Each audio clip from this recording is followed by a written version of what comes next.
Hello বন্ধুরা, তোমাদের কাছে আবার একটা ভিডিও নিয়ে চলে আসলাম, ব্লগ নিয়ে। আজকে হয়েছে আম দিয়ে টক ডাল, আর এটা হচ্ছে দেখো পুরা কী বলো তো, এটা হচ্ছে চিংড়ি মাছের কালিয়া। দেখো চিংড়ি মাছের কালিয়া, আর এটা হচ্ছে গরম ধোয়া ওঠানো ভাত। আর এদিকে আজকে আমার অনেক কাজ আছে, কারণ আজকে আমি এক বালতি থেকেও বেশি কাছাকাছি করলাম। আর এখানে ধোয়া উঠানো গরম ভাত, এখনও দেখো হাড়ির থেকে ধোয়া তোমরা দেখতেই পাবে, হালকা উঠছে। আজকে হয়েছে আম দিয়ে টক ডাল, আর এদিকে হয়েছে চিংড়ি মাছ দিয়ে ঝাল। আসলে মেয়ে একটু বেরোবে, তাই ও তাড়াতাড়ি খেয়ে বেরোচ্ছে, কেন ও একটু ভিজিটে যাবে, ওই জন্য।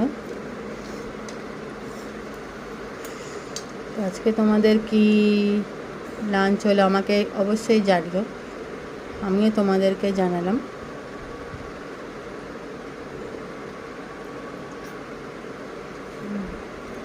হ্যাঁ, যাই হোক, এখন এই দেখো চিংড়ি মাছের এইটা কালিয়া।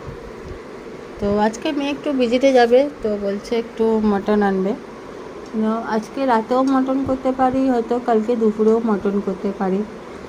হ্যাঁ, তো আমাদের লাঞ্চটা কেমন লাগলো দেখে সেটা বলো তোমরা। এটা চিংড়ি মাছের কালিয়া, ছোটো ছোটো চিংড়ি, কালকে মেয়ে নিয়ে এসছে চিংড়ি। আর এটা আম দিয়ে টক ডাল। এই যে আমারও ভাত বেড়ে নিয়েছি, খাবো, কারণ আমিও খেয়ে নেবো, কারণ আমাকে তো আবার ডিউটি, মানে ডিউটি না এটা, মানে আমার মা বাবার কাছে আমাকে যেতে হবে, আমার মায়ের বাড়ি আসতে হবে। দেখি মেয়ে যদি বলে রাতেই মাটন করতে, তাহলে রাতেই মাটন করবো, আর নাহলে কালকেই মাটন করবো। আসলে কালকে করলেও হবে, কেন কালকেই হয়েছে, কারণ এখনও ডাল রয়েছে। তো আমাদের এইটা যে খাবার দেখছো তোমরা, এটা আমাদের কাছে অনেক, এটা আমাদের কাছে ইনাফ, মানে অনেকটাই হয়ে যায়, থেকে যায় বড়। আমরা একটু খাই, অত খাই না, অল্পই খাই। আমি একটু ভাতটা খাই, মেয়ে একদমই অল্প খায়। তো আজকে আমার দেখো গাছে জল দেওয়া হয়ে গেছে, দেখো এদিকে গাছে জল দেওয়া হয়ে গেছে সব, এসিটাও চলছে, পাখাও চলছে, কেন ভাতটা খুবই গরম তাই। যাই হোক বন্ধুরা, কেমন লাগলো আমাকে সাপোর্ট করো, সাবস্ক্রাইব করো, লাইক কমেন্ট শেয়ার করতে ভুলো না, আমার পাশে থাকতে ভুলো না।